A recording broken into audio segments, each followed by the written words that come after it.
ఇది ఇది కదా నిన్న పెద్ద రభస దీని మీద. కేటీఆర్ విచారణకు గవర్నర్ ఓకే.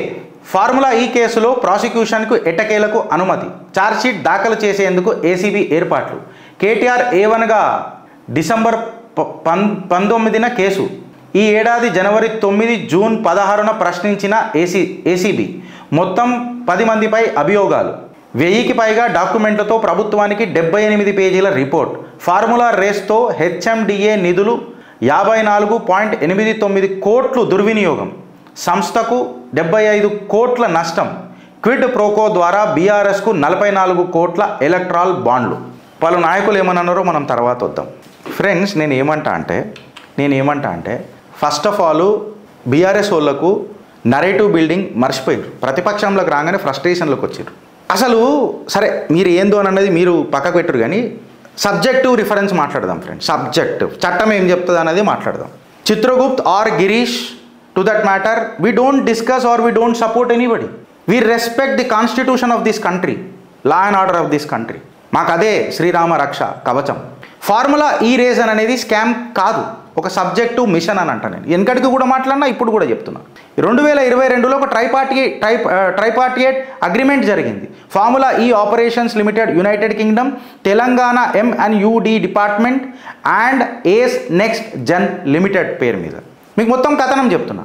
గవర్నమెంట్ రోల్ ఏమున్నది అని అంటే ఇలా కేవలం అప్పటి గవర్నమెంట్ రోల్ ఏమున్నది అని అంటే కేవలం ఇన్ఫ్రా ఇంకా సివిక్ సపోర్ట్ ఇవ్వాలి. అంటే రోడ్స్, యూటిలిటీస్, పర్మిషన్స్, ఈ వీటి మట్టుకే గవర్నమెంట్ ఉన్నది. ఫస్ట్ రేసు February 11, 2023లో జరిగింది. ఓకే, గ్లోబల్ సక్సెస్ అయింది ఇది. నీల్సన్స్ రిపోర్ట్ స్టడీ ప్రకారము 690 కోట్ల లోకల్ ఎకనామిక్ ఇంపాక్ట్ జరిగిందని అనేది నీల్సన్ ఎకనామిక్ స్టడీ చెప్పింది. ఇది నేను చెప్తలేదు. 31,000 స్పెక్టేటర్స్ వచ్చిండ్రు. 31,000+ స్పెక్టేటర్స్ వచ్చిండ్రు. 59% ఈ 31,000 బయట నుంచి వచ్చిర్రు, హైదరాబాద్ బయట నుంచి అనేది ఈ రిపోర్ట్ చెప్తుంది.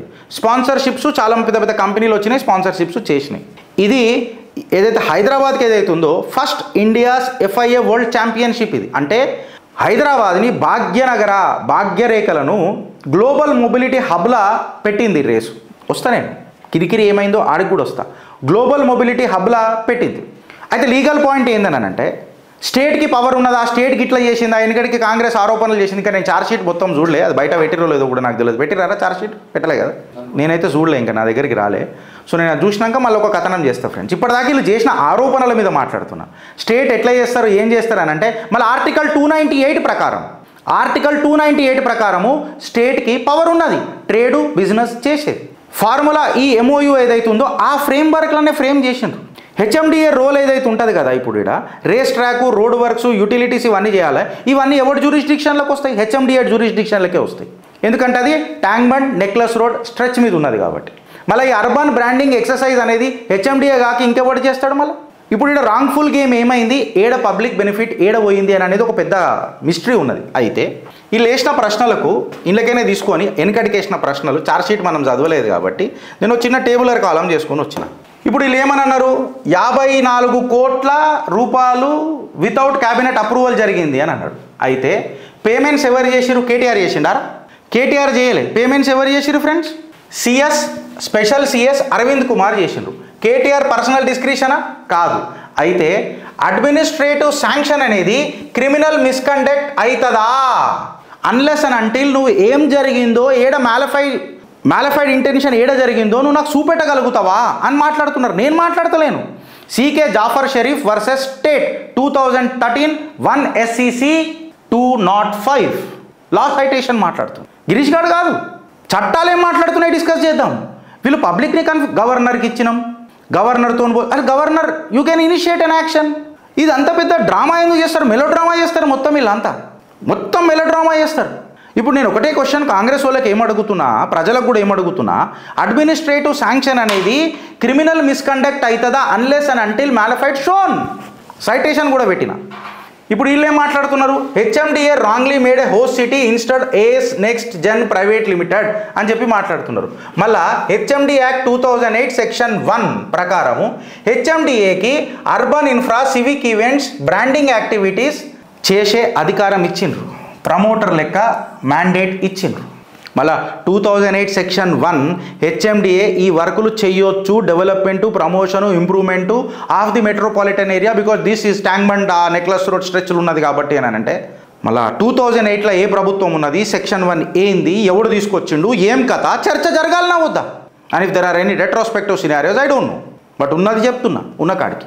Agreement terminated by Formula E Operation citing breach of the government అని చెప్తారు. Termination by FEU was unilateral, was not bilateral. Termination of by FEO was unilateral. Payments already were made for season 9. Payments already season 9కి అయిపోయింది. అది సక్సెస్ఫుల్గా February 2023 రోజు conduct కూడా చేసేసారు. Economic benefit కూడా వచ్చింది 690 crores. No wrongful loss. Nielsen study report కూడా ఎకనామిక్ ఇంపాక్ట్ ఆఫ్ 690 crores అని జరిగింది. మళ్ళీ ఇండియన్ కాంట్రాక్ట్ యాక్ట్ ప్రకారము 1872 యాక్ట్ అది టర్మినేషన్ క్లాజ్ అనేది doesn't retrospectively make prior payments. Termination clause doesn't retroactively make prior payments illegal if performance అక్కడ. మళ్ళీ contract act కూడా మీకేం సపోర్ట్ చేసి మాట్లాడతలేదు కదా ఈ పంచాయతీలా. నేను కాంగ్రెస్ వాళ్ళకి చెప్తున్నా, మీరు వెనకటికి వేసిన ఆరోపణలకు ఇవే. కొత్తగా ఛార్జ్షీట్లు ఏమున్నదని ఛార్జ్షీట్ చూసినాక మాట్లాడదాం. ఇప్పుడు వీళ్ళు ఏమంటారు, funds transferred in anticipation of agreement irregularity అని అంటారు. ఇప్పుడు ఇది నాట్ ఇర్రెగ్యులర్ అని చెప్తున్నారు. ఏ రకంగా, ఆర్టికల్ 298 ఆఫ్ ది కాన్స్టిట్యూషన్ స్టేట్కి పవర్ ఇస్తుంది కాంట్రాక్టు, కమిటు, ట్రేడు, బిజినెస్ చేసేది. మళ్ళీ ఇది యాంటిసిపేటర్ శాంక్షన్ అనేది permissible under the action article 299. Article 299 of the constitution అనేది స్టేట్కి ఒక పవర్ ఇస్తుంది కాంట్రాక్ట్స్ రాసుకోనికే. ఇప్పుడు మీరు రాసుకుంటారా మూసి కాంట్రాక్ట్లు ఎక్సెట్రా ఎక్సెట్రా, మీకు పవర్ ఇచ్చింది కదా. ఇప్పుడు వీళ్ళు ఏదైతే criminal misappropriation, quid pro quo etcetera etcetera అని మాట్లాడతారు కదా. నేనేమంటున్నా, ఇక్కడ డిజానెస్ట్ ఇంటెన్షన్ అనేది ప్రూవ్ అయిందా? డిజానెస్ట్ అంటే నేను ఇది చేస్తే నాకు అది ఇవ్వు అని చెప్పి కేటీఆర్ ఎక్కడైనా పైసలు తీసుకున్నట్టు దొరికిందా? పోనీ బీఆర్ఎస్ ప్రభుత్వం ఏమైనా తీసుకున్నట్టు దొరికిందా? తిప్పి కొట్టి గోల్గా తిరిగి దండం పెట్టిన కాంగ్రెస్ పార్టీ చుట్టూ ఇదొక అడ్మినిస్ట్రేటివ్ ల్యాబ్స్. మళ్ళీ అడ్మినిస్ట్రేటివ్ ల్యాబ్స్ అనేది క్రిమినల్ లయబిలిటీ ఏడికైనా అవుతుంది. మళ్ళీ ఈ కేసులా వస్తుంది. ఏది, CK Jaffer Sharif versus state 2013 1 SCC 205. Procedural lapses corruption ఎట్లయితుంది బ్రదర్? ఇప్పుడు నేను బీఆర్ఎస్ వాళ్ళని ఎందుకు అన్నానంటే, ఒకసారి మీకు మీ చిన్న మెదడు చితికింది ఫ్రస్ట్రేషన్ అయ్యి. కాంగ్రెస్ పార్టీవి మీరు బాగా మర్చిపోయినారు. ఎందుకు చెప్పాలా, కాంగ్రెస్ హీనా చరిత్ర, క్విడ్ ప్రోకో అని చెప్పి మాట్లాడినప్పుడు మళ్ళీ కాంగ్రెస్ హిపోక్రసీ అనేది మీరు మర్చిపోతున్నారు ఎక్స్పోజ్ చేయడానికి. ఫార్ములా ఈ స్కామ్. మళ్ళీ కాంగ్రెస్ 2008 ఆకుపచ్చ వుడ్ డీల్ యాద్ చేస్తున్నా నేను ఒకసారి. ఆకుపచ్చ వుడ్ డీల్ అందులో ఎవరు షెవెల్ కంపెనీ ఉన్నారు, పేరు మెన్షన్ చేయకుండానే లబ్ధిదారులు ఎవరు, ఆ కంపెనీ ఏంది, 2008లో ఏం జరిగింది, ఈ ఆకుపచ్చ వుడ్ డీల్ ఏంది, చెన్నైకి చెందిన ఆకుపచ్చ వుడ్ డీల్ ఏంది అని అంటే, కాంగ్రెస్ డర్టీ డీల్స్ 2008 నుంచి ప్రేక్షకులకు మీ కోరిక మేరకు చెన్నై బేస్డ్. లేటర్ ఏమైందనంటే లేటర్ ఏమైంది తెలుసా, కాంగ్రెస్కి 42 crore ఎలక్ట్రల్ బాండ్స్ వచ్చినాయి కాంగ్రెస్కి 2022లో. ఏ కంపెనీకైనా వచ్చినాయి? నేను హింట్ ఇస్తున్నా, బీఆర్ఎస్ వాళ్ళు తీర్రి, బీజేపీలకు కూడా తీర్రి, మీకు జిగర్ల దమ్ముంటే తీసి మాట్లాడుర్రి. ఏ కంపెనీ కాంగ్రెస్కి 42 కోట్ల, చిత్రగుప్తు బిడ్డ ఒక్కొక్క కంపెనీ డేటా పెట్టుకొని బతుకుతున్నాం, 42 కోట్ల electoral bond for Congress A company ఇచ్చింది? ఏ ఆకుపచ్చ గ్రీన్వుడ్ కంపెనీ, చెన్నై బేస్, దాని షెల్ కంపెనీ ఎవడు? అదే కంపెనీకి 300 ఎకరాల Jawahar Nagar land fill extension ఎవరికి ఇచ్చిర్రు? 100 ఎకరాల దుండిగల్ ఫారెస్ట్ ల్యాండు, 375 ఎకరాల శ్రీరంగం విలేజ్ మహేశ్వర మండలంలో stamp duty exemption GO number 1435 of 2008 ultra vires, no survey numbers mention. ఇంతగానం హింట్ ఇస్తున్నా. జియో నంబర్ 8 2008లో ఒక సంస్థకు 25 కోట్ల డెవలప్మెంట్ ఫీజు కట్టమని చెప్పి ఆ షెల్ కంపెనీకి ఆల్రెడీ డిఫాల్టెడ్ 75 కోట్లు, బట్ ల్యాండ్ ఇంకా వాళ్ళ దగ్గరనే ఉన్నది. MOU విత్ హుడా 2008లో ఏం చేసుకున్నారు? మళ్ళీ హుడాతో MOU దీని మీద తీయండ్రి కదా. మళ్ళీ ల్యాండ్ అక్విజిషన్ నోటిఫికేషన్ ఎవరి పేరు మీద ఉన్నాయి? ఏ షెల్ కంపెనీ పేరు మీద ఉన్నాయి.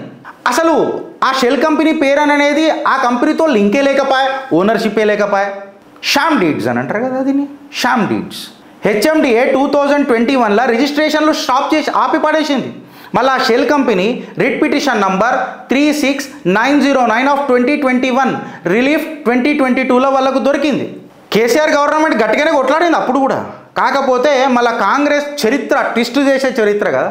మళ్ళా అప్పట్లో వాళ్ళకు ఆర్గ్యుమెంట్ చేస్తున్న counsel, defence counsels, whomsoever there may be, వాళ్ళు 75 కోట్ల పోస్ట్ డేటెడ్ చెక్ కూడా సబ్మిట్ చేసింది వాస్తవమా కాదా? ఓపెన్ కోర్ట్ల హెచ్ఎండిఏఎస్ అపీల్ అనేది డిస్మిస్ అయిందా లేదా? 3/3/2025కి. ఇప్పటిదాకా మళ్ళీ డ్యూస్ 2008 నుంచి ఇప్పటిదాకా పెండింగ్ ఉన్నాయా లేవా? అంటే రాష్ట్ర ఖజానాకు ఎన్ని వందల కోట్ల నష్టం జరిగింది. ఇది కదా క్విడ్ ప్రోకో. ఏది క్విడ్ ప్రోకో ఇప్పుడు చెప్పుర్రి? కాంట్రాక్ట్లు, షెల్ కంపెనీలు, ఎలక్ట్రాల్ బాండ్లు, కాంగ్రెస్ ఆఫర్లు, పోస్ట్ డేటెడ్ చెక్కులు, అల్ట్రా వైర్స్, జియో నంబర్ 1435/2008 తీసుకొని చూస్తే సర్వే నంబర్లు మెన్షన్ చేయలే, క్యాబినెట్ రాటిఫికేషన్ లేదు. Void ab initio state of Bihar versus project Vidya 2006. Stamp duty exemption. మళ్ళీ ఇది స్టాంప్ డ్యూటీ యాక్ట్ ఏదైతే 1899 స్టాంప్ డ్యూటీ దానికి కంప్లీట్గా కాంట్రరీ కదా. స్టేట్ స్టాంప్ డ్యూటీ వేవ్ చేసేయచ్చా ప్రైవేట్ గేమ్ వితౌట్ లెజిస్లేషన్? నేను అడుగుతున్నా జర చెప్పగలుగుతారా? మళ్ళీ stamp deeds by that shell company section 23 of the Indian contract యాక్ట్ని వైలేట్ చేస్తుంది కదా. మాట్లాడురుగా బ్రదర్, మాట్లాడురుగా. ఇది ప్రూవ్ అయినాయి, ఇవి కోర్టులో నడిచినాయి, పంచాయతీలో చెప్తున్నా నేను మీకు. మీరు ఫ్రస్ట్రేషన్లో పోయి పని చేస్తే నడవదు. మైండ్ కంపోజ్ పెట్టాలా. కోపం మన అస్త్రం కావాలా. మన ఫ్రస్ట్రేషన్కి దారి తీయొద్దు. కర్ణుడు ఎప్పుడైతే మహాభారతంలో మన భగవాన్ పరశురామ ఆయనకు శిక్షణ ఇచ్చిండో, ఎప్పుడైతే ఆయనకు కోపం వచ్చినప్పుడల్లా పరశురాముడు కర్ణుడికి చెప్పిండు, అప్నా క్రోధకో అప్నా అస్త్ర బనా కర్ణ్, నీ కోపాన్ని నీ అస్త్రం చేయి, అది ఘాతక అస్త్రం అవుతుంది శత్రువు మీద అని అన్నాడు. రియాక్ట్ కావాల్సిన అవసరం లేదు. సబ్జెక్ట్స్ కాంగ్రెస్ అది దాని చరిత్రనే చెప్తుంది కదా. మళ్ళీ ఎలక్ట్రాల్ బాండ్స్, ఆ ఆకుపచ్చ వుడ్ కంపెనీ ఏదైతే ఉన్నదో చూడు, supreme court verdict November 2023 declaring bonds unconstitutional. మళ్ళా పొలిటికల్ ఫండింగ్ క్విడ్ ప్రోకో కాదా? వేరే పార్టీలకు కూడా వచ్చినాయి. కానీ ఇప్పుడు నేను ఈ పార్టీ గురించి మాట్లాడుతున్నాను. Now my questions are very much simple. Whether the administrative lapse proves corruption? If so, what are the malafide contentions? Bharat మాతాకి జై.